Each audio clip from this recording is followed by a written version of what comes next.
الله الرحمن الرحيم الحمد لله رب العالمين والصلاة والسلام على المبعوث رحمة للعالمين نبينا محمد وعلى آله وصحبه ومن تبعهم بإحسان إلى يوم الدين. يا أيها الذين آمنوا اتقوا الله حق تقاته ولا تموتن إلا وأنتم مسلمون. أما بعد فإن أصدق الحديث كتاب الله عز وجل وخير الهدي هدي نبينا محمد صلى الله عليه وعلى آله وسلم وشر الأمور محدثاتها فإن كل محدثة بدعة وكل بدعة ضلالة وكل ضلالة في النار أعاذني الله وإياكم من النار. إخواني الأحباء rahimani wa rahimakumullah. Senantiasa kita bersyukur kepada Allah Subhanahu wa ta'ala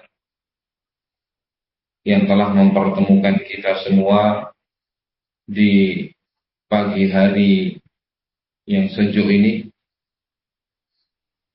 atas taufik, hidayah dan pertolongannya kita semua dapat berkumpul di majelis ini dengan satu tujuan insyaallah ta'ala untuk talabul ilm, menuntut ilmu di dalam sebuah rangkaian daurah ilmiah di kota Palembang. Semoga Allah Subhanahu wa ta'ala menjaga para penduduknya dan memberikan hidayah kepada mereka semua kepada akidah yang sahihah, yang benar dan manhaj yang benar. Dan kita juga mendoakan kepada Allah untuk seluruh panitia, para asatidzah, para pengurus di kota Palembang dan juga panitia daurah ini. Semoga Allah Subhanahu wa ta'ala memberikan balasan yang terbaik untuk mereka semua atas segala usaha dan upayanya serta pengorbanan mereka semua sehingga acara ini dapat terselenggara. Jazahumullahu khairan wa ja'ala ma qaddamu fi mizan hasanatihim yawmal qiyamah. Allahumma amin. Dan kita semua memohon kepada Allah Subhanahu wa ta'ala agar Allah Subhanahu wa ta'ala senantiasa memberikan keikhlasan kepada kita semua sehingga apa yang sedang kita lakukan ini betul-betul menjadi tabungan kebaikan untuk kita semua di akhirat kelak. Allahumma amin. Ikhwatil ahibba rahimani wa rahimakumullah. Pada sesi pagi hari ini telah diumumkan dalam jadwal daurah bahwa tema yang akan kita dengarkan bersama adalah mengenai rekam jejak perjalanan fitnah mufarriqah yang terjadi di Indonesia, di mana ini adalah materi lanjutan dari materi yang sudah saya mulai di beberapa tempat, terakhir di Kalimantan, ya, di Balikpapan.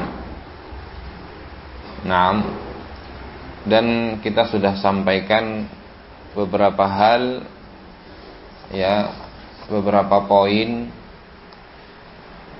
yang berkaitan dengan wasaya kibar ulama, wasiat-wasiat ulama-ulama kibar yang menjadi rujukan kita semua, terutama mengenai fitnah yang sedang kita hadapi ini,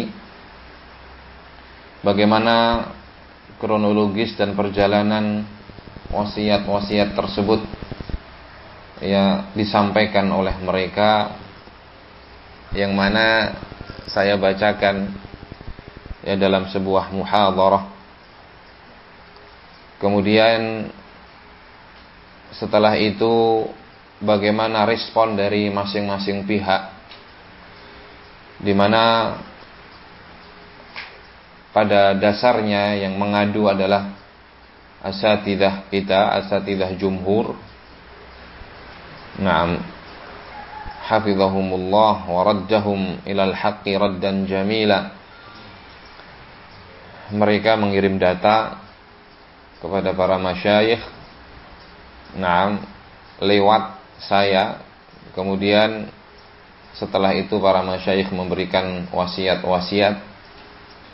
Kemudian datanglah respon-respon dari masing-masing pihak, dari pihak asatidzah dan yang bersama mereka, dan dari pihak Ustadz Luqman dan yang bersama beliau, yang ternyata responnya adalah bertolak belakang. Nah, ya, dari Ustadz Luqman alhamdulillah menerima dengan senang hati, mengucapkan rasa syukur kepada Allah dan terima kasih kepada para masyayikh, dan menghasung seluruh salafiyin untuk melaksanakan, menghormati nasihat tersebut, menerimanya, menyebarkannya dan melaksanakannya. Sedangkan dari pihak yang lain, maka sampai saat ini bahkan tidak ada dari mereka yang ikut menyebarkan wasiat-wasiat tersebut, bimbingan-bimbingan tersebut, apalagi melaksanakan dan menghasung salafiyin untuk merealisasikan daripada wasiat dan bimbingan tersebut.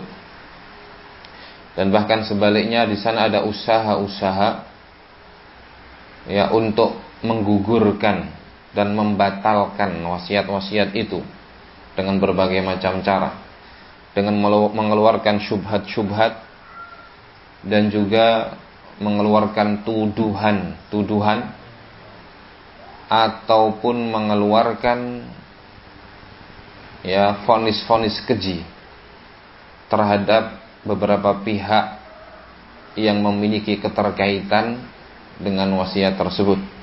Dan itu semua sudah saya jelaskan. Tafadhal, silahkan antum merujuk kembali kepada audio-audio yang sudah ada. Nah, syubhat mengenai bahwa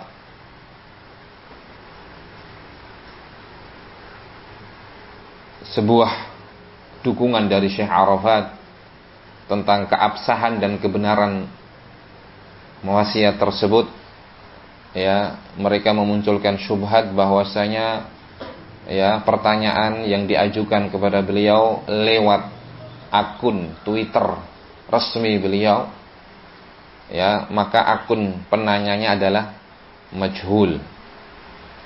Nah, ya, tidak diketahui siapa orang yang bertanya. Dan ini sudah kita bantah dan kita bawakan kalam al-a'immah dalam masalah ini, dan apa bahaya daripada syubhat ini ketika dijadikan sebuah prinsip. Nah, sudah kita sampaikan. Kemudian juga bagaimana mereka merespon surat taubatnya Ustadz Luqman hafizahullahu ta'ala, ya, di mana beliau telah rujuk dari celaan beliau kepada para asatidzah, dan itu sudah dikoreksi dan disetujui dan direkomendasi oleh para masyayikh di Madinah. Mereka pun tidak menerima dan juga menyampaikan bahwasanya taubat itu mengandung politik ataupun taubat itu belum sempurna, padahal taubat tersebut sudah sampai kepada para ulama dan dikoreksi oleh mereka semua. Dan kita juga bantah dan kita bawakan kalam Ibnul Qayyim rahimahullahu ta'ala ketika itu, ya, tentang alasan-alasan yang mereka jadikan dasar untuk menolak surat rujuk dan surat taubat tersebut. Kemudian mereka juga menuduh, ya, dan ini penting, bahwasanya wasiat-wasiat yang disampaikan tersebut, yang saya sampaikan melalui muhadharah, adalah wasiat yang lama. Pernah dengar ini? Iya, dan sudah saya jelaskan ya secara global.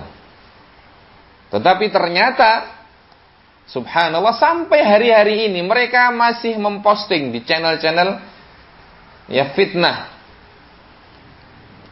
Tadi pagi saya diberikan khabar bahwa ternyata sampai hari-hari ini mereka masih menyebarkan ya tuduhan-tuduhan itu, isu-isu itu, bahwa nasihat yang disampaikan, yang saya sampaikan melalui muhadharah untuk ikhwah di Pulau Bintan ketika itu ya adalah nasihat yang lama dari Syekh Rabi maupun dari Syekh Ubaid. Nah, ya, maka di sini ada yang memang waktu itu sempat terlewat, ya, merupakan hal yang cukup penting untuk kita mendengarkan ataupun mengulas kembali apa isi muhadharah tersebut, ya, dan bagaimana runtutan dari materi yang saya sampaikan, dan kita dudukkan tuduhan mereka ini, ya, jangan kita bicara benar atau tidaknya dulu. Tuduhan mereka ini pada tempatnya atau tidak. Nah, ya, seperti perumpamaannya adalah ya orang ya yang punya pekerjaan jualan buah, ya, dituduh maling motor. Nah, artinya tuduhan tambah lagi tidak pada tempatnya, kecuali ada orang yang jual beli motor dituduh maling motor, ya, itu masih ada sedikit kaitannya, kan begitu. Lah ini orang yang jual beli buah, ya, dituduh apa? Maling motor. Nah, padahal dia tidak punya sama sekali pekerjaan, kegiatan ya yang berkaitan dengan motor. Ini sebuah perumpamaan saja. Nah, dikarenakan apa? Dikarenakan mereka memang begitu kebiasaan mereka. Berusaha mencari celah-celah yang bisa digunakan untuk memunculkan sebuah opini, yang mana opini tersebut adalah menjatuhkan pihak-pihak yang mereka ingin untuk dijatuhkan. Terutama di sini adalah siapa? Pihak-pihak Ustaz Luqman ataupun orang-orang yang bersama beliau ataupun yang mendukung, ya, mendudukkan masalah pada tempatnya dan menyampaikan bimbingan para ulama, maka mereka akan habisi. Nah, tuduhan-tuduhan keji berkaitan dengan hal-hal bahkan pribadi, yang mana itu semua adalah sebuah kedustaan. Dengan mudah, ya, mereka menyebarkan tuduhan-tuduhan dusta dengan tujuan untuk menghancurkan karakter, ya, orang-orang tersebut yang ada menurut mereka di barisan atau di lingkungan Al-Ustaz Luqman hafizahullahu taala dan yang bersama beliau. Nah, maka pada hari-hari ini masih tersebar tuduhan-tuduhan mereka, ya, bahwasanya nasihat-nasihat itu yang saya sampaikan adalah nasihat yang lama, ya, sudah bertahun-tahun yang lalu. Ya, disebutkan nasihatnya Syekh Rabi itu, ya, adalah nasihat ataupun nasihatnya Syekh Ubaid itu adalah nasihat beliau kepada ikhwah salafiyin di Jerman pada tahun 2012. Dan memang betul, ya, karena saya dalam muhadharah tersebut sengaja menukil ya nasihat-nasihat para ulama, terlebih khusus ulama kita yang muasir, yang ada di zaman ini, yang masih hidup ketika itu, untuk sebagai sebuah dukungan terhadap materi yang saya sampaikan. Jadi isi daripada muhadharah, ya, isi daripada kajian yang saya sampaikan ketika itu ada dua. Satu adalah materi kajian, ya, dari awal sampai akhir. Nah, di situ saya sampaikan tentang materi yang sangat penting yang merupakan prinsip ahlus sunnah wal jamaah, yaitu wajibnya bersatu di atas al-haq, di atas kebenaran, dan larangan untuk berpecah belah. Maka saya sampaikan di situ dalil-dalil dari Al-Quran beserta penafsirannya. Kemudian dalil-dalil dari As-Sunnah. Nah, dari hadis-hadis Nabi sallallahu alaihi wasallam. Kemudian yang ketiga, kalamul ulama. Saya juga bawakan ucapan-ucapan para ulama yang menjelaskan pentingnya prinsip ini. Nah, setelah saya selesai menyampaikan materi itu, kemudian ada sesi berikutnya, walaupun tidak ada jeda. Dalam arti tidak ditutup, berhenti, kemudian mulai lagi, tapi berlanjut. Tetapi di situ saya sampaikan. Nah, dan saya tutup kajian ini dengan sebuah wasiat. Nah, ya, wasiat itu ada di belakang, kurang lebihnya sekitar 18 menit. Nah, di situ saya cantumkan nama Syekh Rabi', nah, hafizahullahu taala, Syekh Ubaid rahimahullahu taala, dan Syekh Abdullah Al-Bukhari beserta Syekh Arafat. Nah, itulah yang menjadi wasiat dan bimbingan untuk salafiyin di Indonesia terkait dengan fitnah yang sedang terjadi. Nah, ya, yang lucunya mereka ini menuduh bahwa wasiat yang saya sampaikan adalah wasiat yang lama.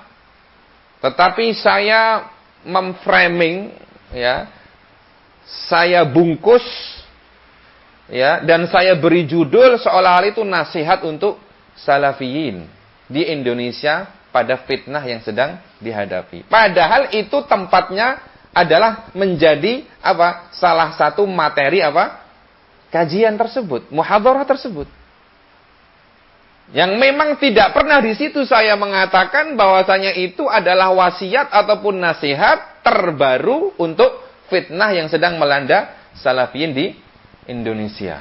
Karena beda, di sini muhadharah, materi muhadharah berdiri sendiri sampai selesai. Yang tadi saya ucapkan, yang saya sampaikan isinya secara global.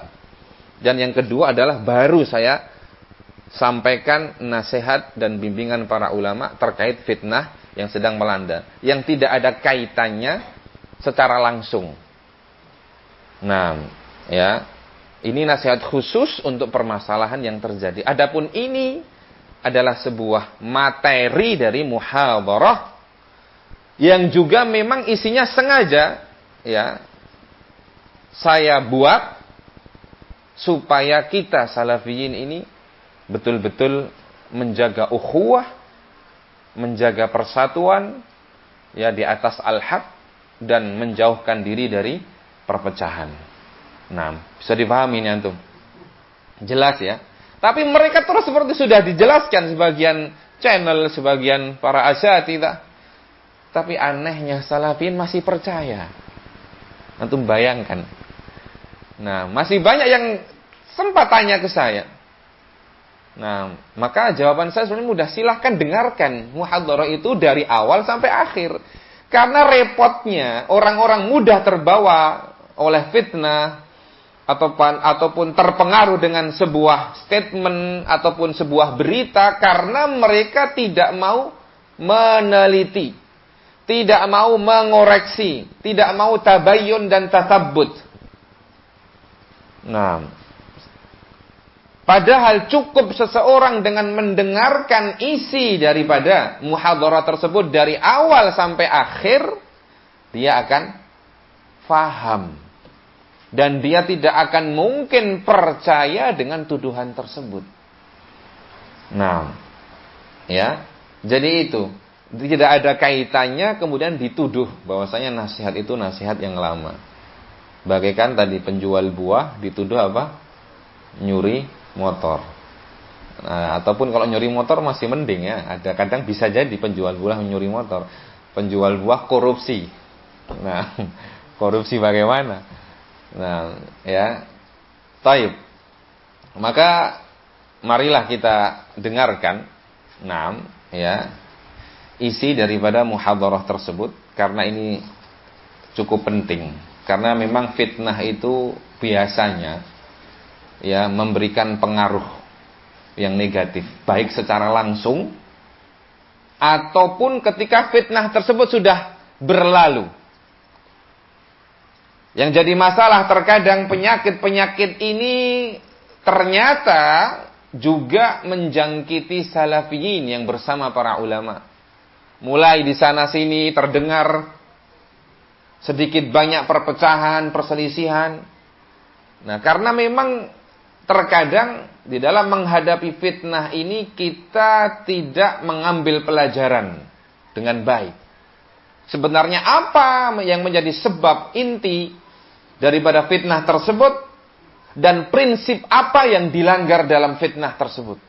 Sehingga kita butuh untuk mendidik diri kita semua ya agar supaya membekali diri dengan prinsip-prinsip ahlus sunnah dan sikap-sikap yang tepat di dalam menghadapi sebuah fitnah. Sehingga ketika fitnah itu sudah berlalu, kemudian terjadi sebuah permasalahan hiruk pikuk, sebuah dakwah di tengah-tengah barisan salafiyin, kita sudah lebih dewasa untuk menyikapi ya permasalahan tersebut dan tidak sampai menimbulkan perselisihan dan perpecahan. Jadi ini penting sekali. Mengambil pelajaran dari sebuah fitnah itu bisa dilakukan dengan beberapa hal. Salah satunya adalah mempelajari prinsip-prinsip ahlu sunnah wal jamaah yang dilanggar dalam fitnah tersebut.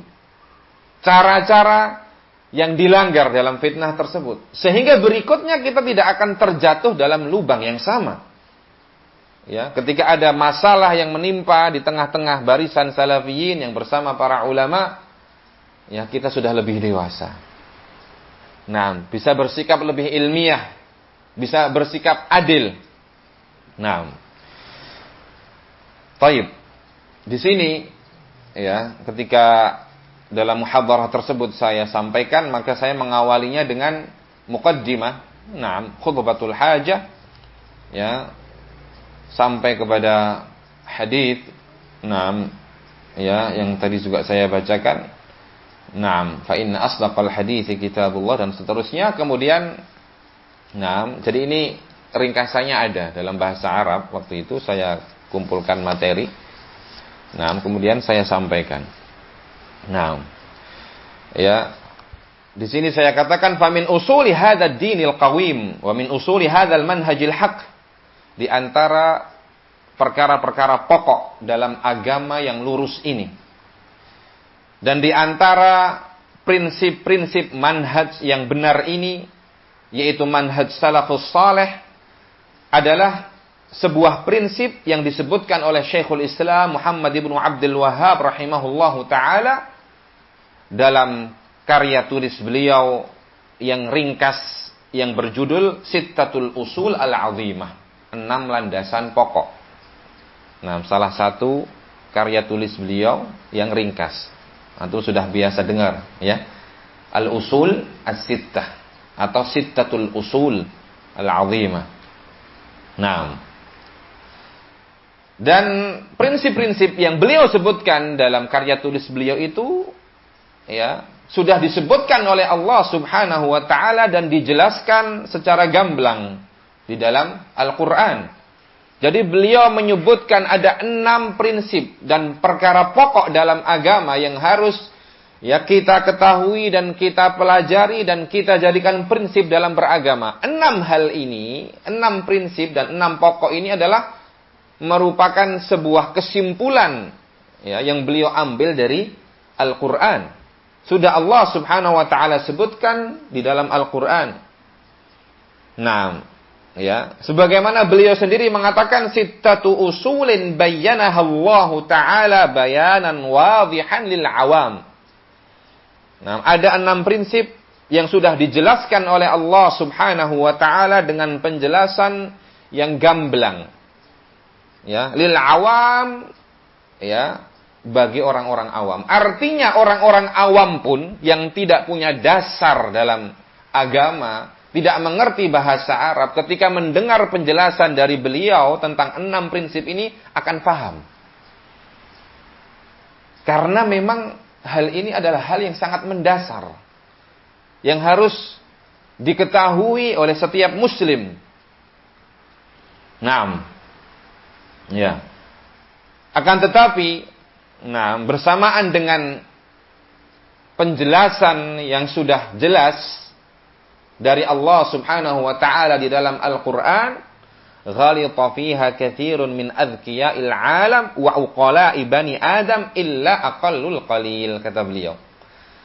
Ya, akan tetapi ternyata walaupun prinsip-prinsip tersebut sudah dijelaskan oleh Allah Subhanahu wa taala di dalam Al-Qur'an dengan penjelasan yang gamblang, penjelasan yang mendetail, ya, ternyata masih banyak dari kalangan cendekiawan ataupun para pemikir-pemikir Islam yang ghalita, yang salah.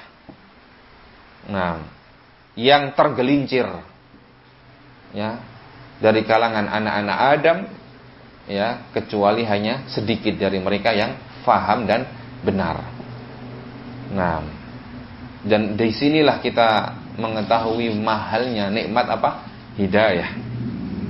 Nah, di mana kita diberikan pemahaman yang benar di dalam agama ini, mengenal akidah yang benar, mengenal manhaj yang benar, ini adalah sebuah nikmat yang sangat besar. Karena ternyata di sana banyak sekali manusia-manusia yang cerdas. Para cendekiawan, para pemikir-pemikir Islam, manusia-manusia yang pintar, manusia-manusia yang memiliki titel yang berderet dan berjejer. Nah, ya, sarjana, magister, doktor, profesor, tetapi ternyata mereka masih salah dalam prinsip-prinsip ini.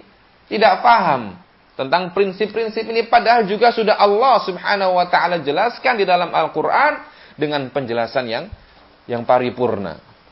Naam. Ya. Maka qala rahimahullah, naam, beliau mengatakan, Syekhul Islam Muhammad ibn Abdul Wahhab, al-aslul awwal, prinsip yang pertama, prinsip yang terpenting, ikhlasul dini lillahi azza wa jal wahdahu la syarikalah, adalah memurnikan agama ini hanya untuk Allah azza wa jal, wahdahu la syarikalah, untuk Allah subhanahu wa ta'ala semata, tidak ada sekutu baginya. Wa bayanu biddihi alladhi huwa syirku billah, ya, dan penjelasan tentang hal yang bertentangan dengan ikhlasuddin, dengan kemurnian agama, yaitu asyirku billah, tentang apa? Menyekutukan Allah, berbuat syirik, menyekutukan Allah subhanahu wa ta'ala. Jadi ini prinsip yang pertama, wajibnya untuk apa? Ikhlas. Wajibnya untuk memurnikan tujuan dan maksud di dalam beribadah kepada Allah subhanahu wa ta'ala.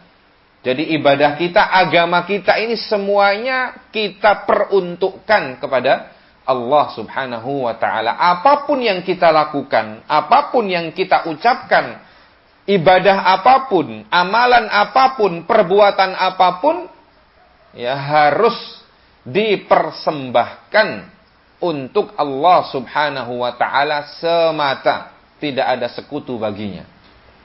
Ini adalah prinsip terbesar dalam agama kita.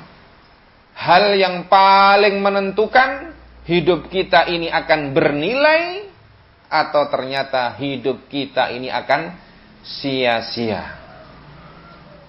Adalah sebuah perkara yang tempatnya ada di dalam dada, yang tidak terlihat oleh manusia, yang tidak tercium.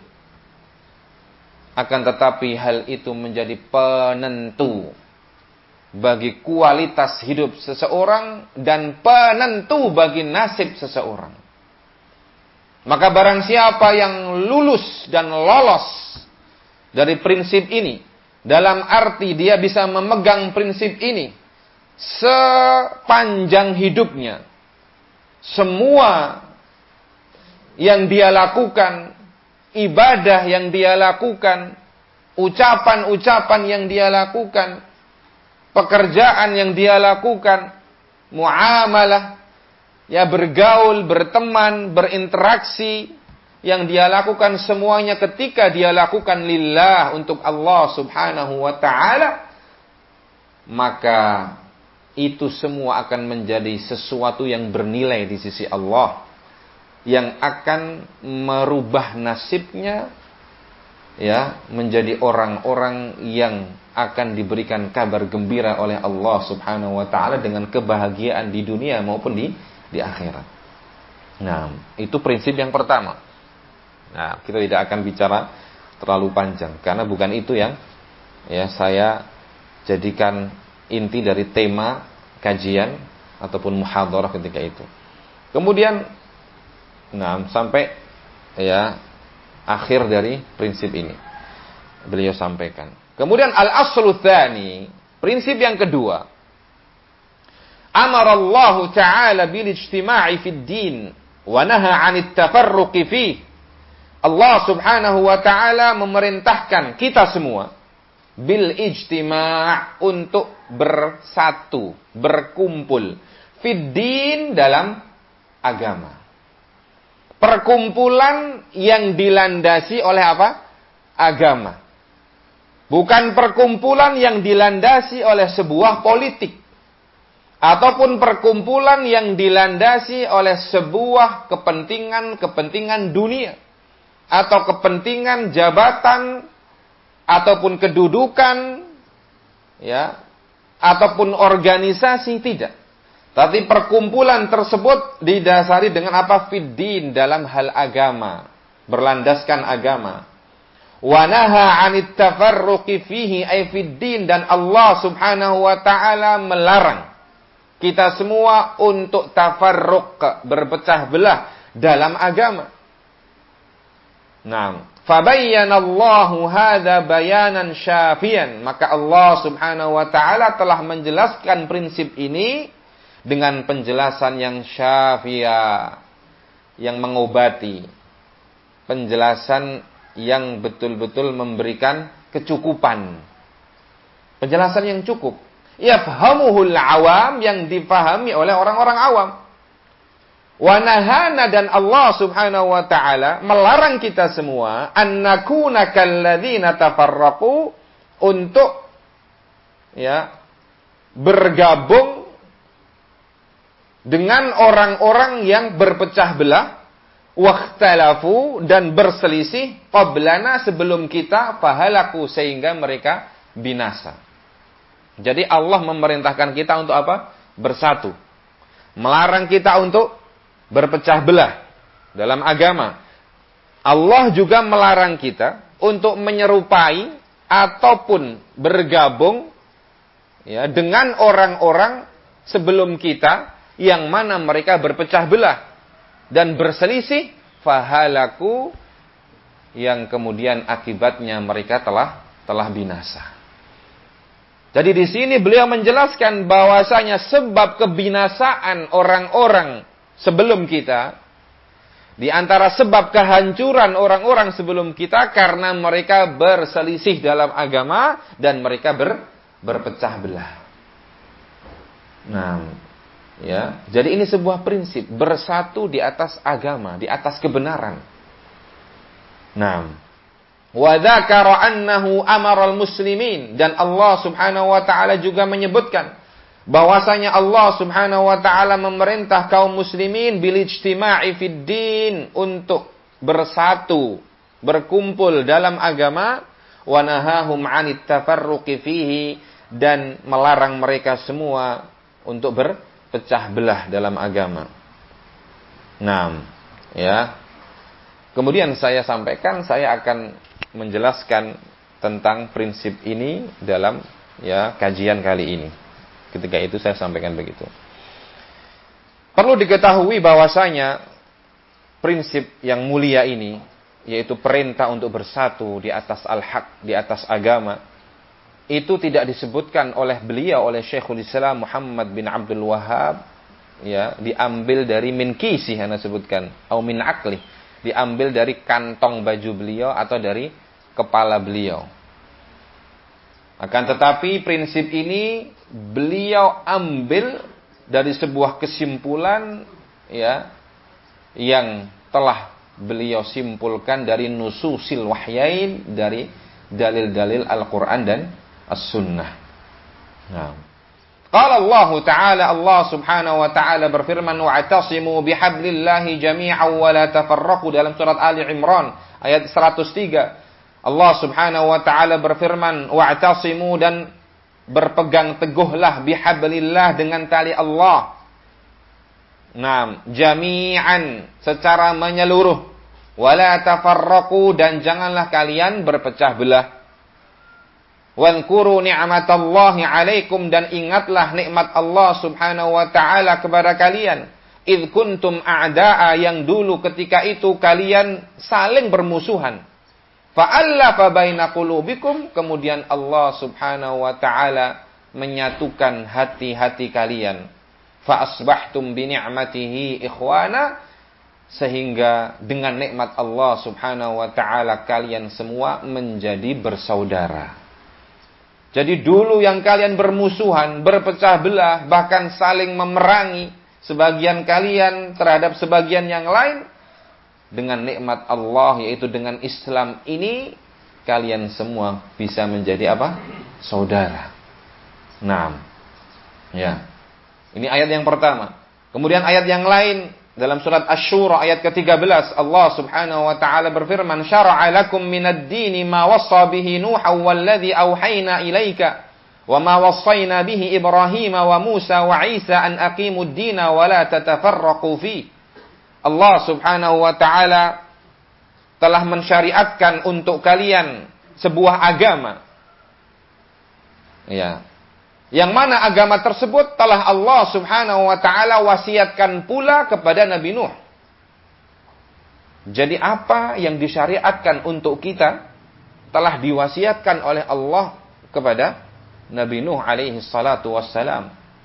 Walladzi auhayna ilaika, dan juga syariat tersebut, kata Allah Subhanahu wa Ta'ala, adalah yang kami wahyukan kepada engkau, wahai Rasul. Ya. Jadi ini adalah sebuah prinsip, sebuah syariat yang diwahyukan oleh Allah kepada Rasul. Dan diwasiatkan oleh Allah kepada Nabi Nuh. Nah, wa ma wassayna bihi Ibrahim wa Musa wa Isa, dan juga syariat tersebut kami wasiatkan kepada Nabi Ibrahim, kepada Nabi Musa, dan Nabi Isa alaihi wassalatu wassalam. Jadi ulul azmi minar rusul, Nabi Nuh, Nabi Ibrahim, Nabi Musa, Nabi Isa, dan Nabi kita Muhammad alaihi salatu wassalam. Semuanya diberi wasiat ini. Nah, disyariatkan untuk melaksanakan syariat ini. Apa itu? An aqimuddina, hendaknya kalian semua menegakkan agama ini, wala tatafarraqu fihi, dan janganlah kalian berpecah belah dalam agama.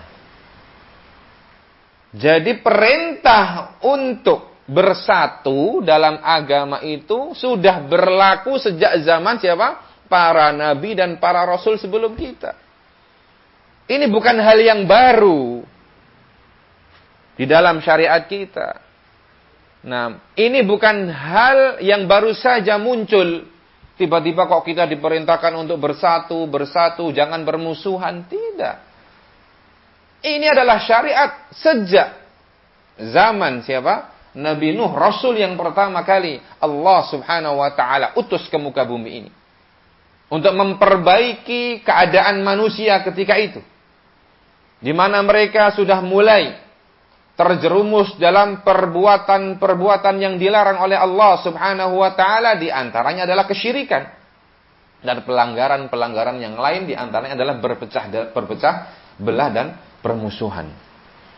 Nah, Al-Allamah Al-Mufassir Abdurrahman ibn Nasir As-Sa'di rahimahullahu taala, beliau mengatakan, an aqimuddin, hendaknya kalian menegakkan agama. Ai amarakum an tuqimu jami'a syara'i'id din, usulahu wa furu'ahu. Ya, Allah Subhanahu wa taala memerintahkan kalian semua untuk menegakkan seluruh syariat dalam agama ini, baik yang pokok, yang prinsip maupun yang cabang. Pokok-pokok agama ataupun cabang-cabang agama, semuanya wajib untuk ditegakkan. Tuqimunahu bi anfusikum, perhatikan. Kalian menegakkan syariat-syariat tersebut bi anfusikum, pada diri kalian. Artinya kita ini di dalam menegakkan syariat jangan hanya terlalu tergambar bahwasanya menegakkan syariat itu berarti berdakwah ke sana kemari. Tidak. Sebelum engkau berdakwah, wahai muslim, sebelum engkau mengajak manusia, tegakkan dulu syariat ini pada dirimu sendiri. Kalau masing-masing orang menegakkan syariat pada dirinya sendiri, beres. Ya, beres. Semuanya hubungan akan baik, akan terjalin ukhuwah, akan terjalin persatuan, akan terjalin ta'awun, bekerja sama, dan seterusnya. Nah, jadi kata beliau, tuqimunahu bi anfusikum, kalian wajib menegakkan agama ini pada diri-diri kalian dulu. Diri kalian sendiri. Wa tajtahiduna fi iqamatihi ala ghairikum, kemudian kalian bersungguh-sungguh dan serius untuk menegakkan agama ini pada orang lain. Artinya kalian dakwahkan. Kalian ajak manusia untuk menegakkan agama ini. Naam, wa ta'awanuna 'alal birri wat taqwa wa la ta'awanuna 'alal itsmi wal 'udwan. Kemudian setelah itu kalian juga wajib untuk ta'awun. Saling membantu, saling menolong, saling mendukung, saling bekerja sama. Kalian wajib untuk bekerja sama 'alal birri wat taqwa, dalam hal kebaikan dan takwa. Dan kalian tidak boleh untuk saling bekerja sama dan membantu dalam hal dosa dan permusuhan. Ya. Jadi ini perlu diperhatikan. Kita wajib untuk saling mendukung, membantu, bekerja sama dalam hal kebaikan dan takwa. Dan kita dilarang untuk saling mendukung dan membantu dalam hal dosa dan permusuhan. Sehingga kalau ada pihak-pihak yang justru mengajak kepada permusuhan, meminta kerjasama dan dukungan untuk membangun sebuah permusuhan, maka hindari, jauhi. Nah, maka mereka ini adalah orang-orang yang melanggar prinsip yang besar dari prinsip-prinsip Islam. Nah, wala tatafarraqu fi, dan janganlah kalian berpecah belah di dalamnya, di dalam agama. Kata beliau rahimahullah, apa maksudnya ayat ini? Liyahsula minkumul ittifaqu ala usulid dini wa furu'ihi. Hendaknya, kata beliau, terjadi sebuah ittifaq, kesepakatan ala usuliddin, dalam hal-hal prinsip agama, wa furu'ihi, ataupun cabang-cabangnya. Nah, jadi hendaknya kita ini sepakat. Ya. Dalam prinsip agama kita harus sepakat sesuai dengan apa yang ditunjukkan dan disebutkan oleh Alkitab dan As-Sunnah. Jangan ada yang menyelisihi Alkitab dan As-Sunnah.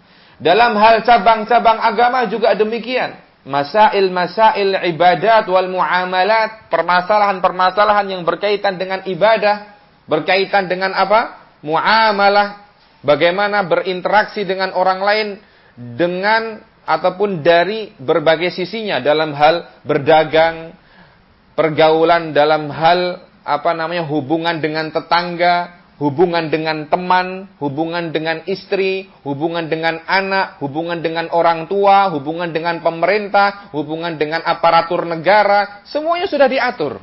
Hendaknya kita sepakat untuk mengikuti bimbingan apa? Syariat ini. Nah, wahrisu, kemudian bersemangatlah, giatlah, ala alla tufarriqakumul masailu wa tuhazzibakum ahzaba. Perhatikan, bersemangatlah untuk tidak memecah belah kalian permasalahan-permasalahan yang ada dan menjadikan kalian berkelompok-kelompok.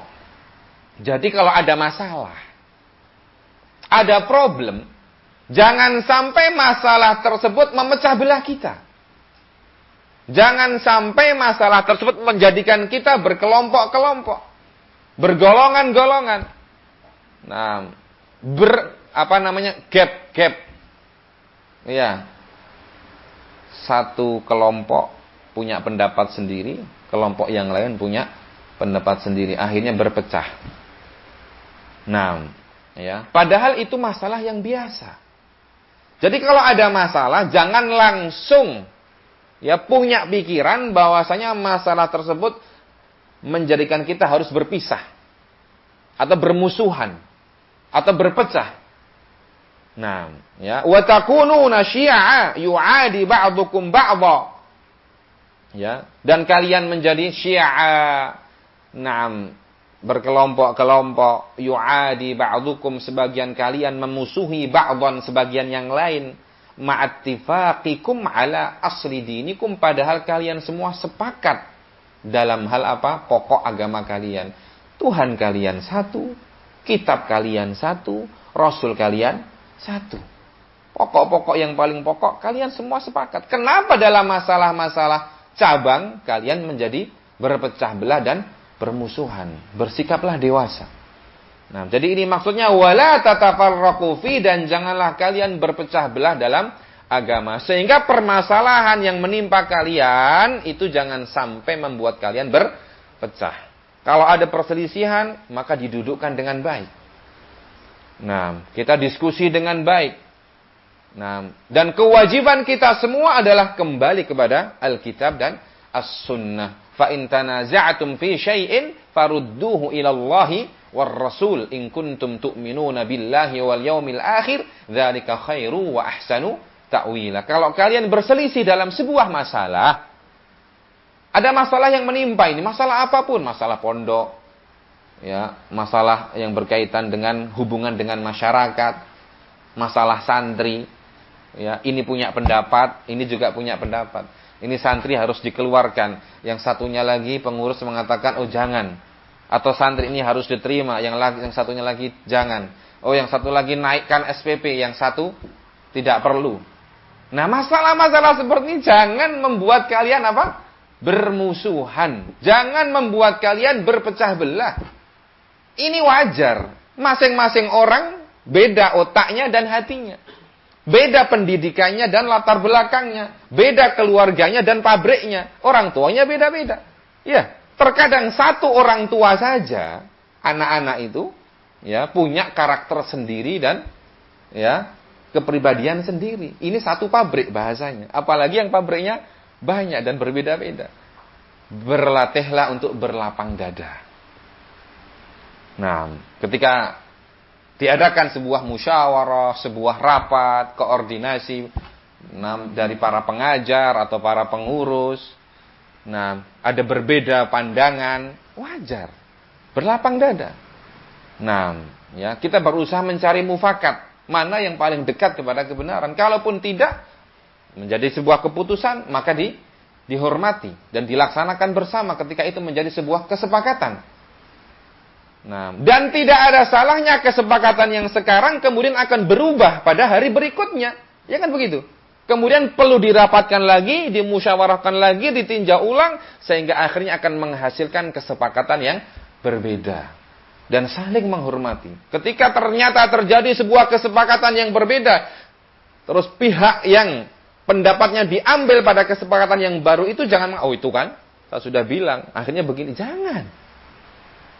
Nah, ya, ini sering terjadi.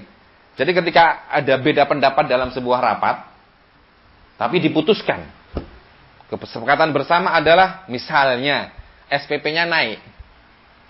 Ya, contoh ini sudah berjalan 1 bulan, 2 setahun, ternyata ikhwan-ikhwan banyak yang tidak mampu, akhirnya menarik ya anaknya dari pondok karena SPP-nya terlalu mahal. Akhirnya dirapatkan pada tahun berikutnya, kemudian terjadilah kesepakatan yang berbeda. Sebaliknya, akhirnya turun lagi. Nah, yang berpendapat SPP-nya turun, jangan terus mencela yang berpendapat SPP-nya naik. Karena masing-masing punya pertimbangan. Ada pertimbangan lain. Kemampuan pondok, nasib para pengajar, kemudian operasional pondok, kan begitu.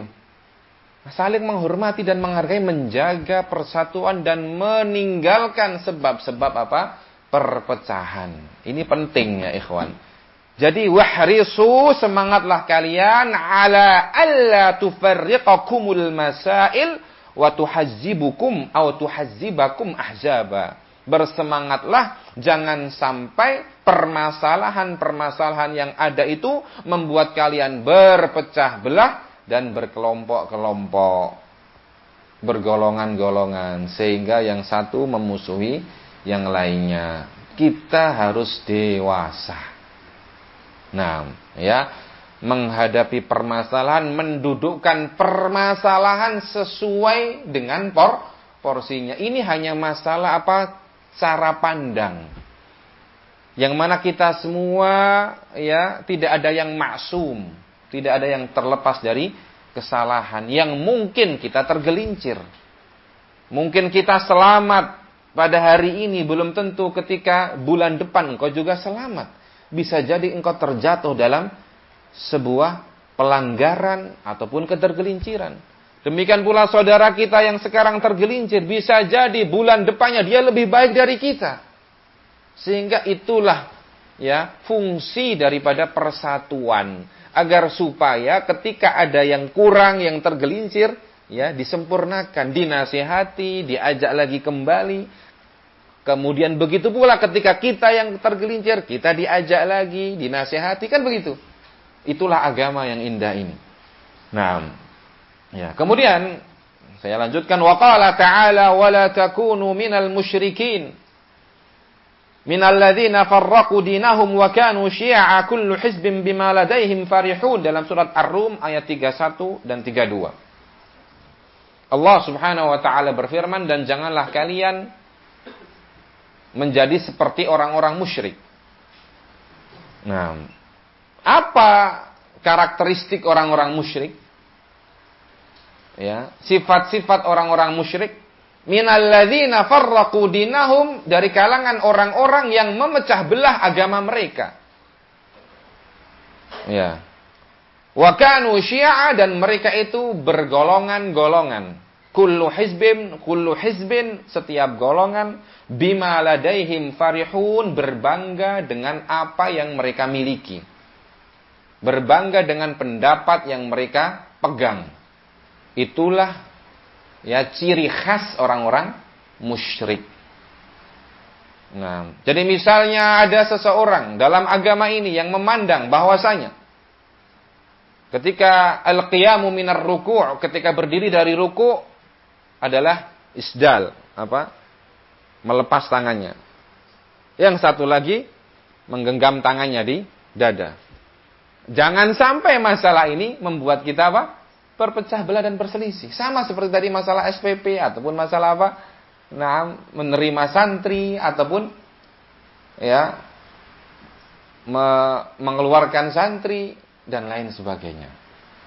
Nah, jadi ya jangan sampai masalah-masalah itu membuat kita berpecah belah. Qala al-'allamatul mufassir Abdurrahman ibnu Nasir as-Sa'di rahimahullahu taala, dikatakan oleh Syekh Sa'di rahimahullah, wa fi hadza, dalam ayat tadi, tahdzirun lil muslimin, terdapat peringatan bagi kaum muslimin, min tashattutihim wa tafarruqihim firaqan, ya, untuk tidak bercerai-berai dan berpecah belah menjadi ya kelompok-kelompok yang banyak.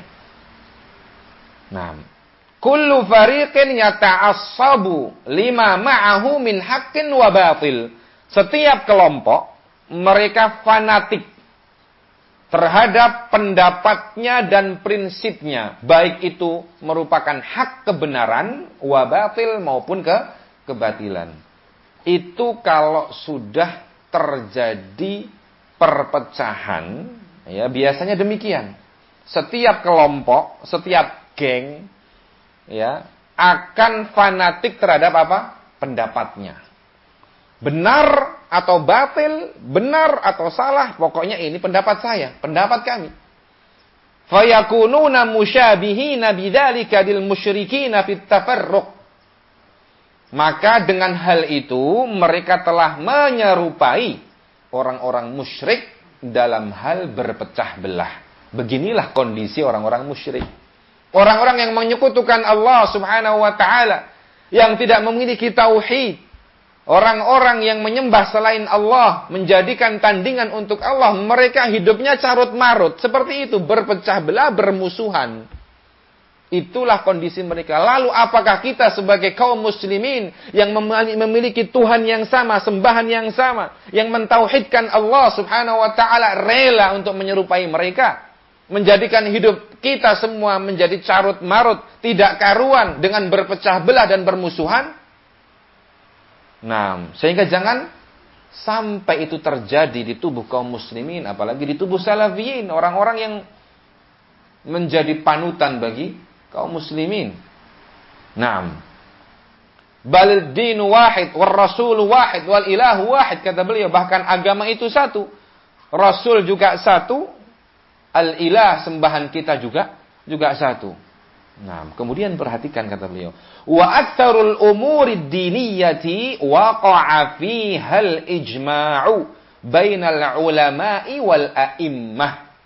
Dan mayoritas, sebagian besar dari perkara-perkara agama, masalah-masalah agama, waqa'a fihal ijma', telah terjadi kesepakatan bainal ulama wal a'immah, di kalangan para ulama dan para imam.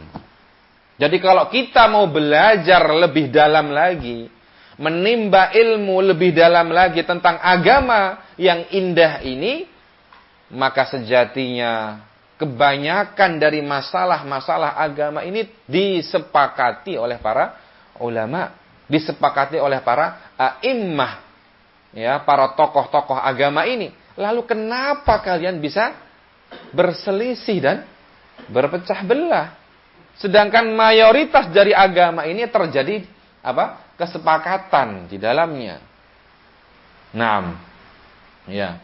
Wal ukhuwatul imaniyatu qad aqadaha Allahu wa rabataha atamma rabtin. Sedangkan, perhatikan, al ukhuwah al imaniyah, sebuah persaudaraan yang dilandasi oleh iman, qad aqadaha Allah, sudah dibangun oleh Allah, wa rabataha atamma rabtin, kemudian Allah mengikat persaudaraan itu dengan ikatan yang kuat dan sempurna. Nah, jadi ukhuwah ini adalah merupakan perkara prinsip dalam agama, ya ikhwah.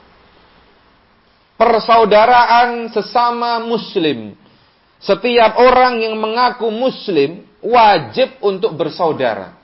Karena apa? Karena Allah yang membangun persaudaraan itu tidak sampai di situ saja. Setelah persaudaraan itu terbangun kokoh, kemudian Allah mengikatnya dengan ikatan yang sempurna dan kuat. Maka jangan menjadi orang yang ingin untuk menguraikan ikatan ini, apalagi menggugurkan bangunan tersebut. Ukhuwah imaniyah adalah merupakan apa? Perkara prinsip dalam agama. Nah, fama balu dzalika kulluhu yulgha. Lalu bagaimana bisa semua itu, bangunan ukhuwah tersebut, ikatan ukhuwah tersebut, yulgha, abaikan atau dibatalkan? Bagaimana bisa itu dibatalkan? Wa yubnat tafarruq wasyiqaq, kemudian dibangun Sebagai ganti daripada ukhuwah itu dibangunlah apa? At-tafarruq, perpecahan, wasyiqaq, dan perselisihan. Bainal muslimin, di antara kaum muslimin, ala masaila khafiyatin au furu'in khilafiyatin, hanya berdasarkan masalah-masalah yang masih samar, yang belum jelas, ataupun cabang-cabang yang diperselisihkan atau di situ ada perbedaan pendapat. Subhanallah, bangunan yang kokoh yang sudah Allah bangun, yang sudah Allah ikat, ya, yaitu bangunan ukhuwah, persaudaraan yang didasari oleh Islam dan iman, dengan mudahnya diabaikan, dibatalkan, digugurkan hanya karena masalah-masalah yang masih samar, belum jelas. Dan ini yang terjadi di fitnah ini. Belum jelas permasalahannya apa, ditanya masalahnya apa sebenarnya, tidak bisa jawab. Nah, ataupun ternyata masalah tersebut adalah cuma beda pandang dan beda pendapat saja. Furu'in khilafiyah, masalah-masalah cabang yang memang di situ boleh bagi seseorang untuk berbeda pendapat. Naam. Yudallilu biha ba'duhum ba'dha. Yang lebih parahnya lagi, ya, membangun sebuah perpecahan, menggugurkan ukhuwah tersebut. Kemudian sebagian yang lain yudallil, menyesatkan, menganggap sesat pihak yang lainnya.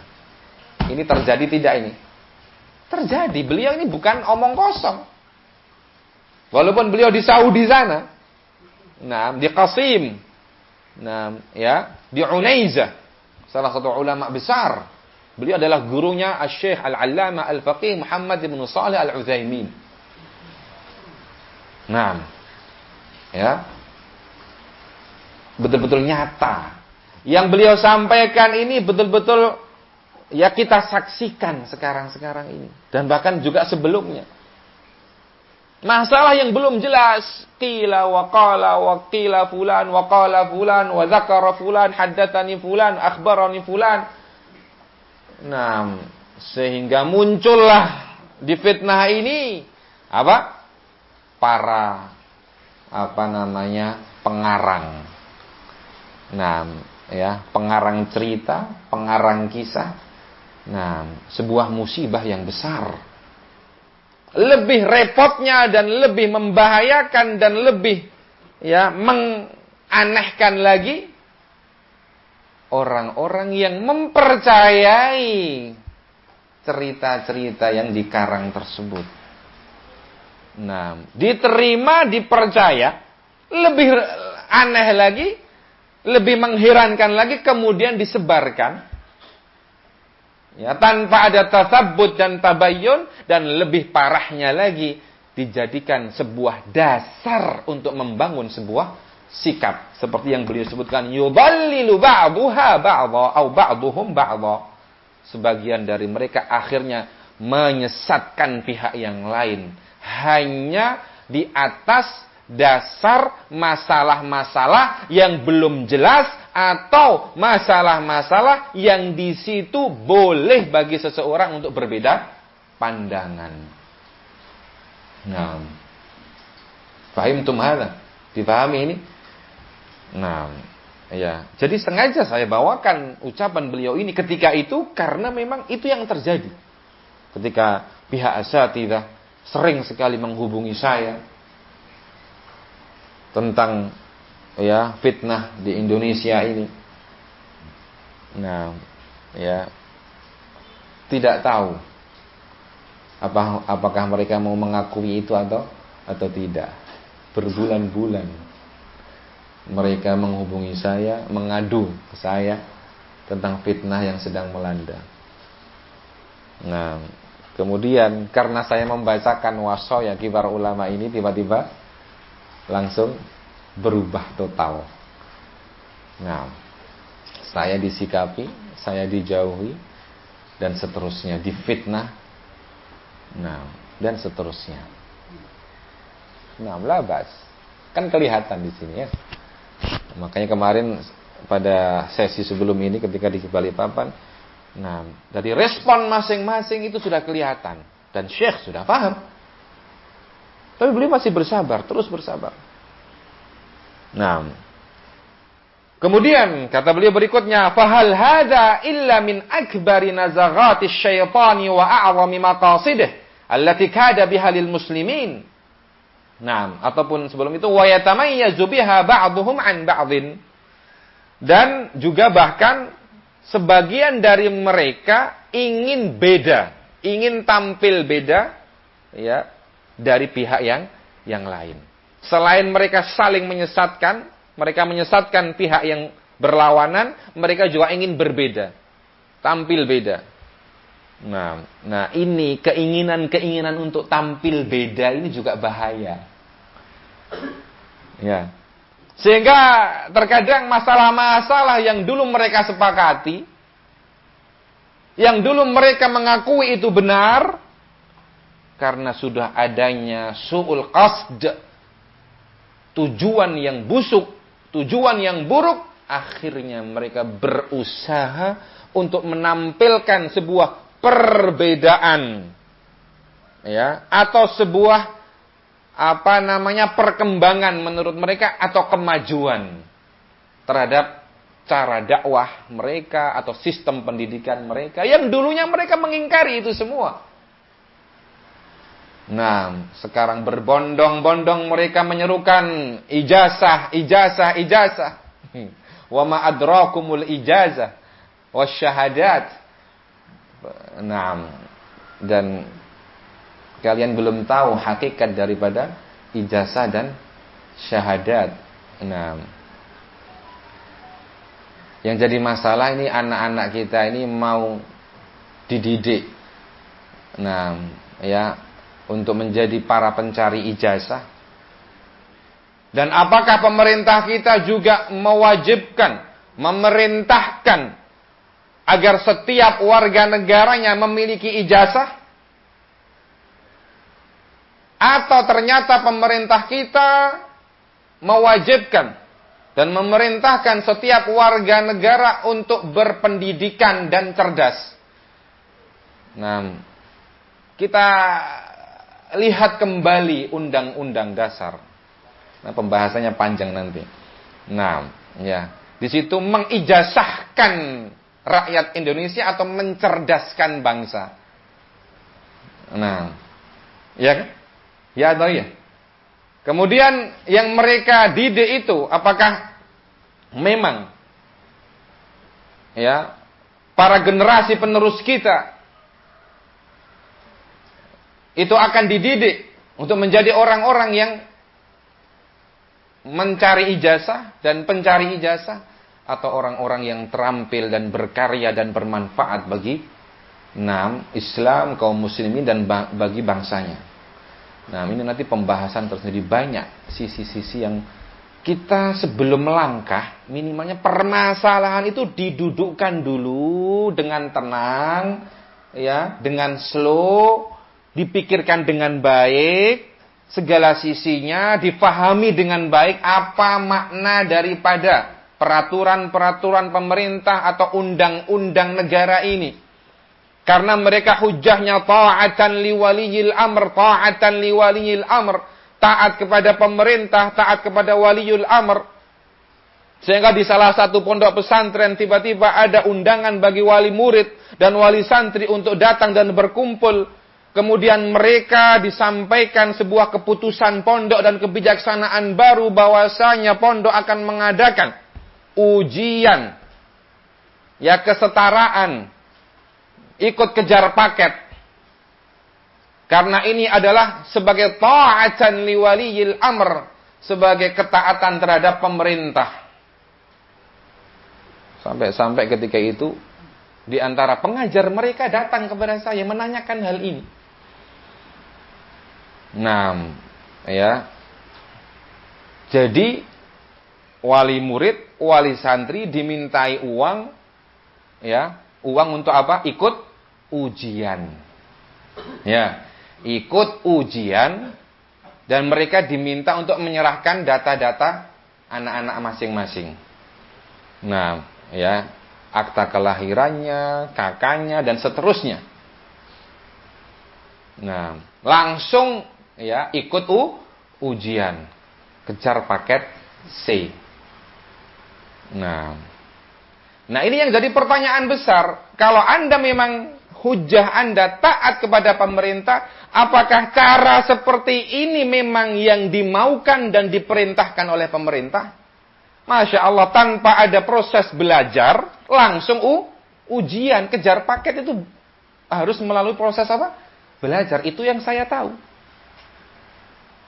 Kemudian bahkan anak-anak yang belum punya ijazah, yang belum ikut kejar paket A, belum ikut kejar paket B, belum punya ijazah SD, belum punya ijazah SMP, langsung ikut ujian apa? Paket C. Anda ini sedang mentaati pemerintah atau mempermainkan dan mengkhianati pemerintah. Iya atau iya? Pemerintah itu ingin supaya kita melakukan program pendidikan, melaksanakan program pendidikan, mendidik ya generasi penerus kita. Ingin mencerdaskan mereka menjadi orang-orang yang berkualitas, yang berketerampilan. Nah, bukan sekedar berijazah tetapi tidak punya kualitas. Nah, apakah ini bukan sebuah penipuan terhadap pemerintah? Tidak ada ikut apa? Belajar, langsung ikut ujian. Pertanyaan besar di sini. Apalagi ujiannya loncat langsung SMA. Masya Allah. Nah, makanya saya bilang pembahasannya panjang. Nah, ya, jadi, jangan suka apa? Tampil beda dalam dakwah ini. Kecuali itu hal yang benar dan ternyata yang dulu salah, ya harus diperbaiki. Jadi ada tamayyuz, ya, ada usaha dan upaya-upaya untuk berbeda. Dulu ini, modelnya seperti ini, tidak mau ijazah, kita bikin program ijazah. Dulu tidak mau universitas, kita bikin kampus, kan begitu. Dulu guru-gurunya biasa-biasa, tidak punya titel, kita bikin gurunya harus LC, harus sarjana dan lain sebagainya. Katanya itu peraturan pemerintah. Nah, ada bukti-bukti audionya ada. Nah, jangan tergesa-gesa, tenang dulu. Kita bahas bareng-bareng, kita dudukkan bareng-bareng. Baru setelah itu bertanyalah kepada para ulama. Kan begitu prinsip kita. Fas'alu ahla dzikri in kuntum la ta'lamun wa idza ja'ahum amrun minal amni awil khawfi adha'u bih wa la radduhu ila ar-rasuli wa ila ulil amri minhum la'alimahu alladhina yastanbitunahu minhum. Tanyakan ke ulama. Ini tidak, Pak. Langsung main. Sikat. Langsung bikin hasil keputusan rapat dewan asatidzah dan di mana-mana satu suara. Masya Allah, tanpa bertanya kepada para ulama. Nah, model-model seperti ini terulang lagi. Fitnah kemarin juga sudah ada penyikapan, sudah ada pengusiran, sudah ada pemecatan, sudah ada pemutusan hubungan, baru bertanya ke ulama. Sehingga tujuannya apa? Engkau bertanya, Pak. Nah, ya kita tidak tahu niatnya, tapi dari sini ada qarinah. Ya, ada faktor-faktor yang akan membuat kita berkesimpulan, kan begitu? Nah, ini juga jangan-jangan baru tanya nanti sudah program sana sini baru bertanya. Nah, dan yang jadi masalah nanti pertanyaannya bagaimana? Jujur tidak dalam bertanya. Semua kondisi, situasi, dan hal-hal yang berkaitan dengan pendidikan yang formal tersebut disampaikan atau tidak, atau informal tidak disampaikan atau disampaikan. Nah, jadi jangan yatamayyazu biha ba'dhuhum 'an ba'dhin. Sebagian dari mereka senang untuk berbeda. Nah, pokoknya yang penting beda. Nah, karena sudah punya tujuan yang tidak baik. Bukan ibtigha'ul haq. Kalau cari kebenaran, ingin berbeda, tapi karena memang itu kebenaran, yang lain itu salah, tidak masalah. Asalkan juga ditempuh dengan cara yang baik. Dengan bimbingan para ulama. Nah, maka kata beliau, fahal hadza illa min akbari nazaghati syaitani wa a'zami maqasidihi.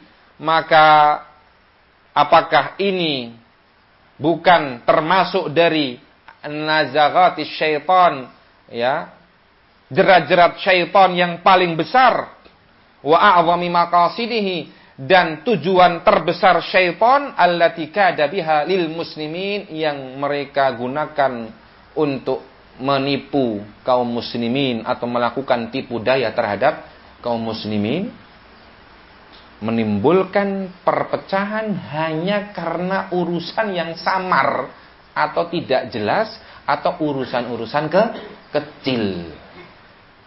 Bukankah ini merupakan jerat-jerat syaitan yang terbesar dan tujuan tertinggi syaitan, yang mereka gunakan itu semua untuk melakukan tipu daya terhadap kaum muslimin? Dalam hadisnya Rasulullah sallallahu alaihi wasallam dari Jabir bin Abdullah radhiyallahu taala anhuma, dalam riwayat Imam Muslim, Nabi sallallahu alaihi wasallam telah bersabda, "Inna syaitana qad ayisa an ya'budahu al-musalluna fi jaziratil Arab walakin fit tahrishi bainahum." Sesungguhnya syaitan telah ayisa, berputus asa, untuk mengajak manusia di jazirah Arab menyembah mereka. Karena tidak akan mungkin berhasil. Orang semuanya tahu kalau menyembah setan itu syirik. Jadi mereka sudah berputus asa. Walakin akan tetapi apa yang menjadi makar dan tipu daya terbesar mereka supaya bisa menyeret kaum muslimin ke dalam neraka. Walakin fit tahrishi bainahum, akan tetapi dengan cara memecah belah mereka, menanamkan bibit-bibit permusuhan di tengah-tengah mereka, menghancurkan bangunan ukhuwah yang telah dibangun oleh Allah Subhanahu wa taala dan diikat dengan erat. Itulah tujuan syaitan. Maka waspadalah wahai salafiyun. Wahalis sa'yu. Kemudian kata beliau, fi jam'i kalimatihim wa izalati ma bainahum minasyiqaq al-mabni 'ala dzalika al-asli al-batil illa min afdalil jihad fi sabilillah wa afdalil a'malil muqarribati ila Allah. Dan apakah usaha dan upaya untuk menyatukan kalimat mereka dan menghilangkan permusuhan dan perselisihan yang dibangun di atas perkara batil tersebut, bukankah itu merupakan afdalul jihad, jihad yang paling utama, jihad fi sabilillah yang paling utama, dan afdalul a'mal, dan bukankah itu merupakan amalan yang paling utama yang akan mendekatkan diri kepada Allah Subhanahu wa taala? Jawabannya apa? Hah? Pasti. Iya, tentu. Nah, maka usaha-usaha yang ditempuh oleh para ulama untuk mengembalikan persaudaraan di antara salafiyin, usaha-usaha yang mereka tempuh dengan penuh kesabaran, ketelitian, ya, dan pengorbanan waktu, pikiran, tenaga, usaha, nah, untuk kembali menyatukan kalimat dan barisan para salafiyin, ya, bukankah itu semua termasuk jihad yang paling utama? Karena hal itu betul-betul melawan tipu daya syaitan dan tujuan terbesar mereka. Nah, nanti akan kita baca kenapa syaitan semangat untuk memecah belah dan menanamkan bibit-bibit permusuhan di tengah-tengah kaum muslimin. Nah, akan kita dengarkan penjelasannya. Nah, fahimtum ya ikhwah? Bisa dipahami ini?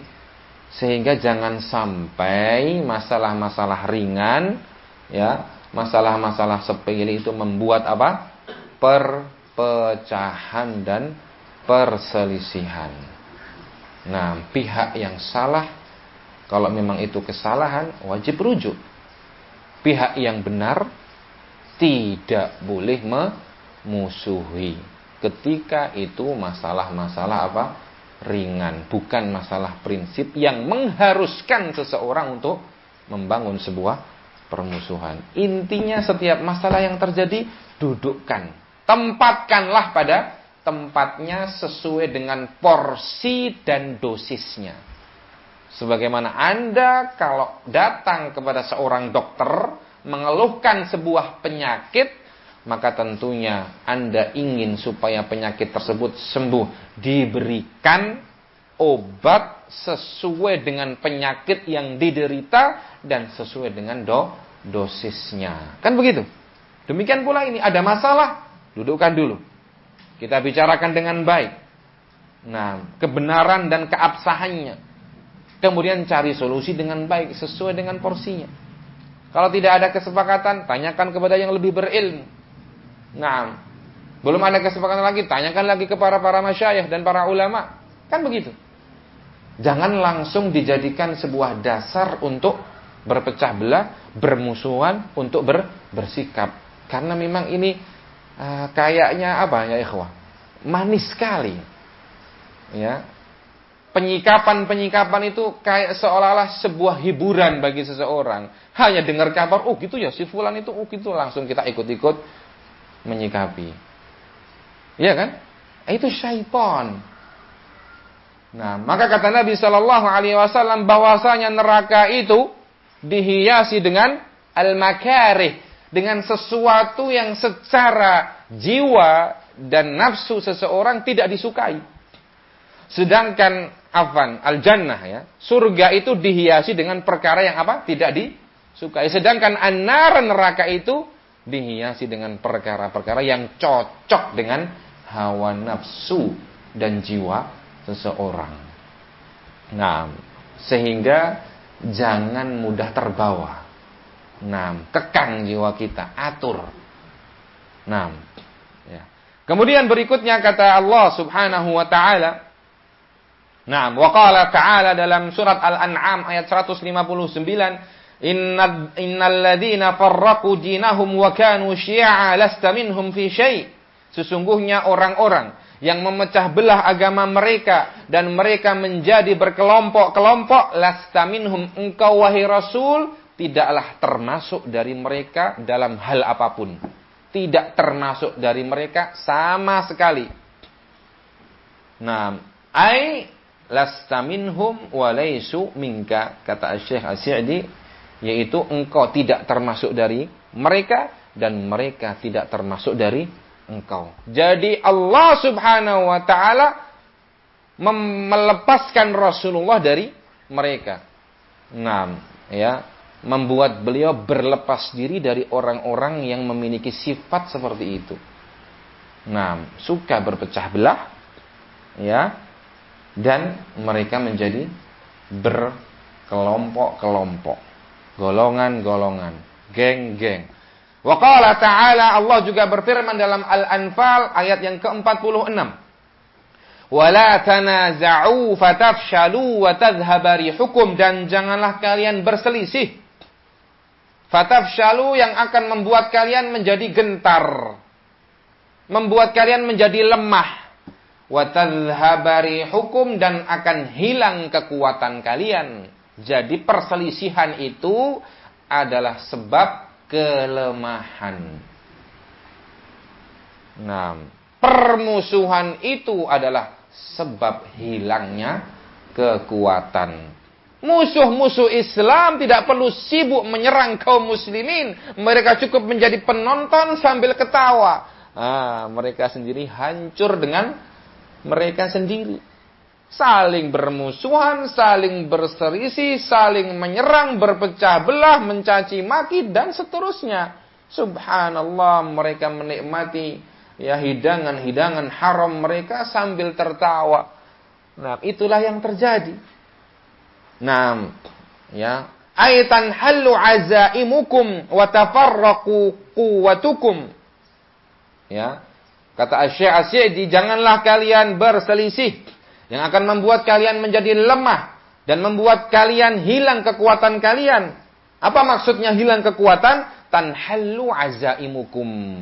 Tekad-tekad kalian itu akan pudar. Ya.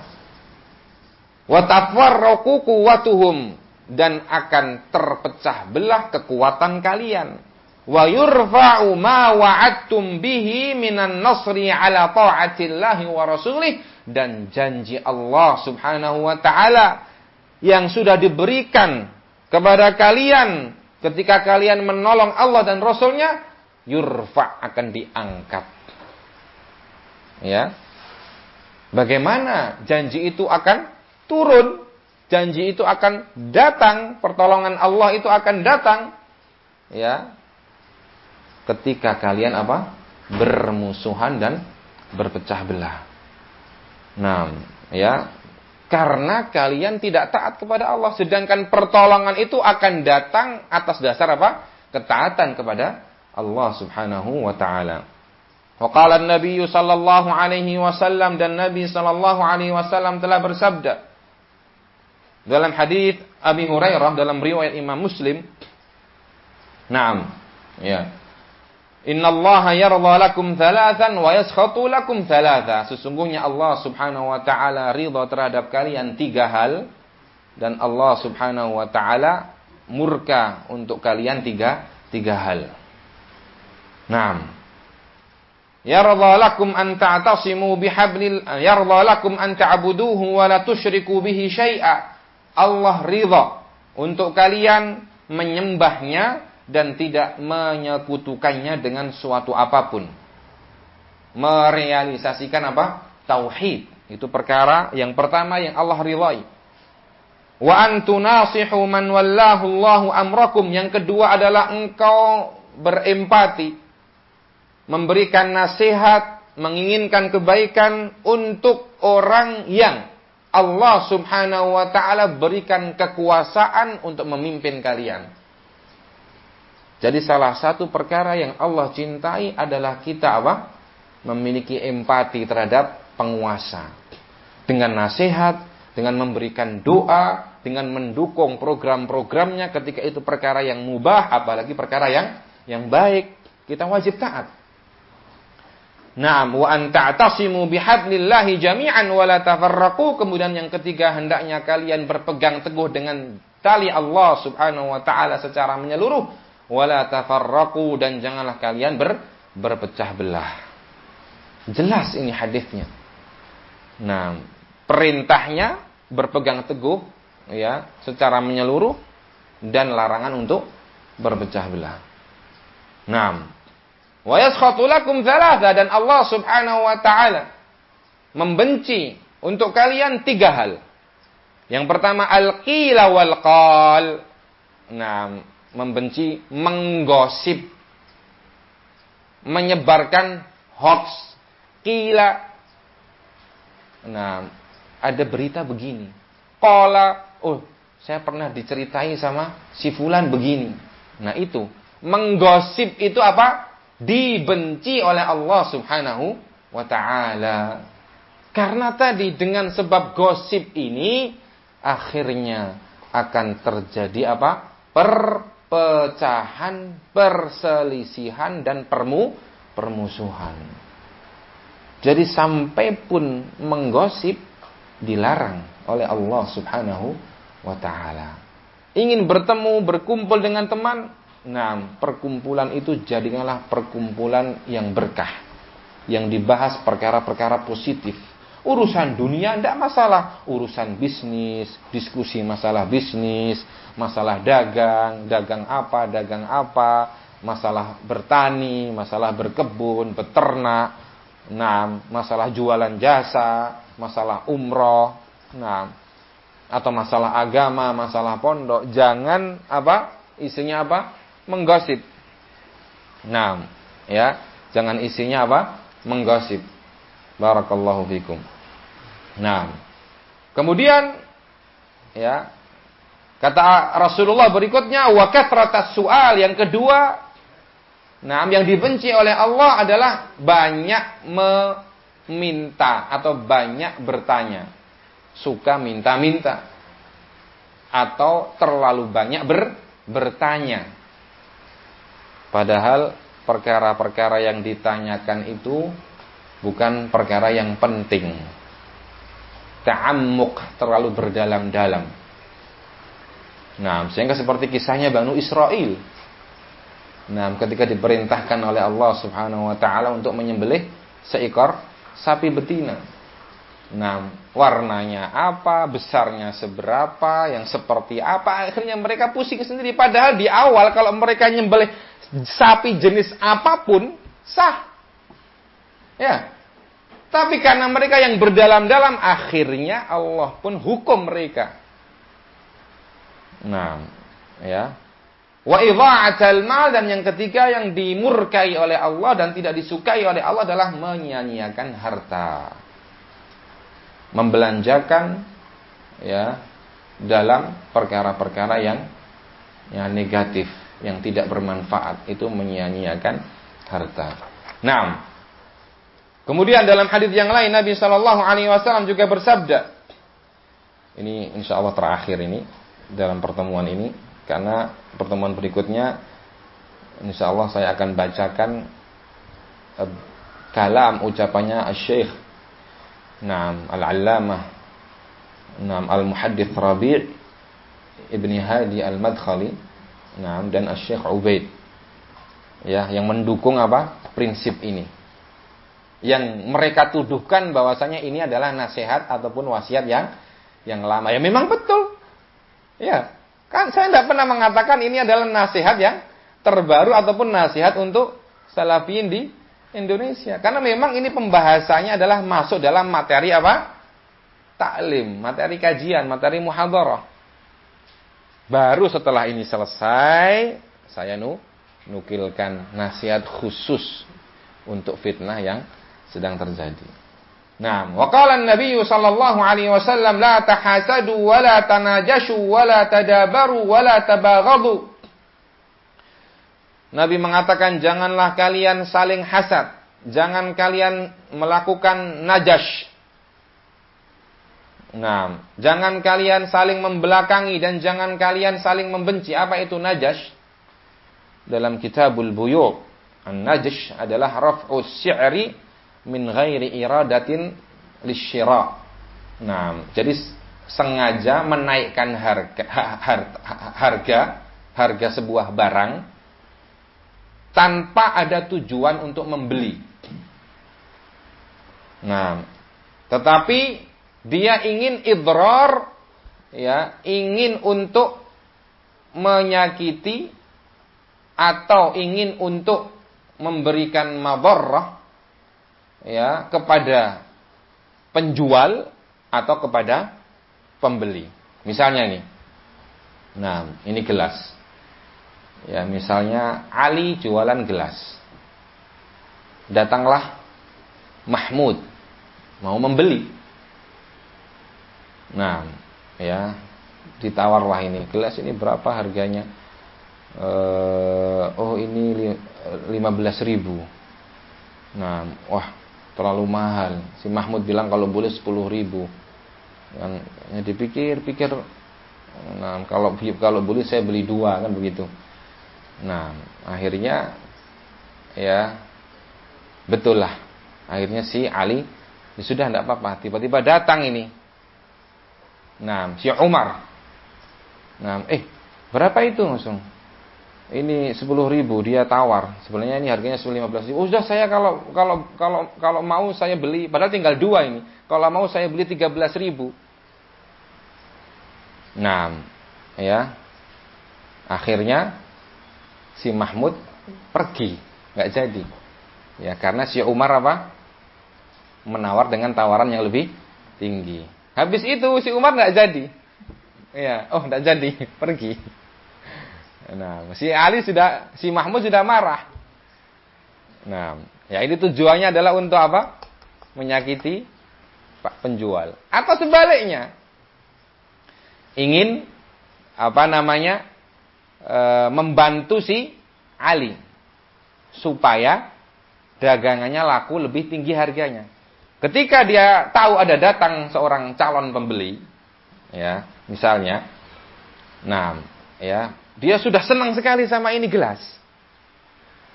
Ya kan? Kemudian dia tawarlah ini gelas dengan harga yang lebih murah tadi. Dia minta 15, ditawar 10. Nah, datanglah si Umar tadi. Nah, sengaja masuk agar supaya harga ini menjadi lebih tinggi. Yang tadinya ditawar 10.000, dia sengaja, kalau boleh saya mau beli 12.000, gitu kan? Lihat responnya ini, si Mahmud yang tadinya mau beli, jangan-jangan saya berani 13. Ya. Jadi tujuannya adalah idrarul mushtari, untuk memberikan madarat kepada sang pembeli. Sehingga akhirnya si Mahmud ini mau membeli dengan harga 13.000. Kalau tidak ada si Umar tadi, dia akan membeli dengan harga 10. Itu najis. Paham? Nah, ini dilarang. Sampai hal seperti ini dilarang karena akan mengakibatkan permusuhan dan perpecahan. Wala tanajashu. Janganlah kalian saling najas. Nah, ya, jangan kalian tadabur, saling membelakangi, membuang muka, acuh tak acuh. Ini yang terjadi ya. Nah, sudah jalan sempit, sampingnya selokan, naik motor, papasan sama kita, buang muka, kan bahaya. Kalau ternyata ada batu, dia tergelincir, masuklah ke selokan. Kan kasihan. Nah, ya, jadi praktek-praktek seperti ini tuh terjadi. Tadabur. Naam, sawa'un bil qulub au bil abdan, au bil lisan, saling membelakangi dengan hati tidak boleh. Kita harus meruntuhkan kebencian dan permusuhan terhadap sesama muslim. Atau bil abdan, tadabur bil abdan itu tadi. Dengan badan. Lihat dari jauh, papasan, balik kanan. Nah, ya. Atau dengan badan tapi sebagiannya, yaitu dengan cara memalingkan muka. Walaupun ini bahaya, kalau naik kendaraan jangan paling muka ya gitu. Nah, ya, tidak boleh ini semua. Wala tabaghadu, janganlah kalian juga saling membenci, memusuhi. Nah, bersihkan hati kita. Nah, wala yabi' ba'dukum 'ala bai'i ba'dhin. Dan janganlah kalian menjual ya ataupun membeli sebagian kalian ya di atas jualan orang lain. Nah, ya. Kemudian wa kunu ibadallahi ikhwana. Ya, dan jadilah kalian semua hamba-hamba Allah yang bersaudara. Al-muslimu akhul muslim, seorang muslim saudara muslim yang lain. La yadhlimuhu, tidak boleh menzaliminya, wala yakhdhuluhu, tidak boleh membiarkannya, mengacuhkannya, wala yahqiruhu, dan tidak boleh untuk meremehkan atau merendahkannya. Maka Nabi SAW melarang perkara-perkara tersebut dalam rangka menjaga persatuan dan persaudaraan di antara kaum muslimin, dan dalam rangka menjauhi permusuhan dan perpecahan di antara kaum muslimin. Nah, wala yakhdhuluhu, maksud daripada wala yakhdhuluhu, tidak boleh seorang muslim membiarkan atau mengacuhkan muslim yang lain. Apa itu al-khudlan? Nah, al-khudlan itu adalah tarku nusrati akhika fi syiddati hajatihi ilaiha. Engkau tidak menolong saudaramu dalam keadaan saudaramu itu sangat membutuhkan pertolonganmu. Nah, maka ini dilarang. Nah, kamu tidak mau menolong saudaramu padahal dia sedang dalam keadaan sangat membutuhkan pertolonganmu. Dan ini yang kita lihat dalam fitnah ini. Saudara kita dicaci maki, difitnah, direndahkan, dihancurkan karakternya, dituduh macam-macam, dibiarkan saja. Channel-channel fitnah setiap hari, bertahun-tahun, menyebarkan berbagai macam tuduhan-tuduhan dusta, menyebarkan, membongkar aib-aib salafiyin, bahkan para duat salafiyin dibiarkan. Tidak ada usaha dan upaya untuk menghentikan. Minimalnya sampaikan kepada salafiyin tentang bahayanya channel tersebut dan bahayanya metode-metode tersebut. Sampai akhirnya para ulama mengeluarkan fatwa dan bimbingan untuk berhati-hati dan meninggalkan dan mentahdzir channel-channel itu pun tidak dilakukan. Khuzlan ini namanya. Ini haram. Naam. Ya, fahadha haram, maka ini perkara-perkara yang haram, la yakhzuluhu. Tidak boleh seorang muslim membiarkan dan mengacuhkan saudaranya dalam keadaan saudaranya sedang membutuhkan pertolongannya. Paling tidak kamu bela saudara Anda. Kalau kamu tidak bisa, minimalnya kasih tahu manusia, kasih tahu salafiyin, kasih tahu umat agar tidak terpengaruh dan terbawa oleh channel-channel fitnah tersebut yang menyebarkan berbagai macam tuduhan-tuduhan dusta. Nah, jadi ini beberapa nusus yang saya sebutkan dalam muhadharah tersebut. Nah, insyaallah taala tadi kalam dari Syekh Rabi dan Syekh Ubaid. Naam, hafizahullahu wa rahima. Naam, al-amwat. Kita akan baca pada kesempatan berikutnya. Wallahu taala a'la wa a'lam. Wa sallallahu ala nabiyyina Muhammad wa ala alihi wa sahbihi wa sallam. Wa akhiru da'wana alhamdulillahi rabbil alamin.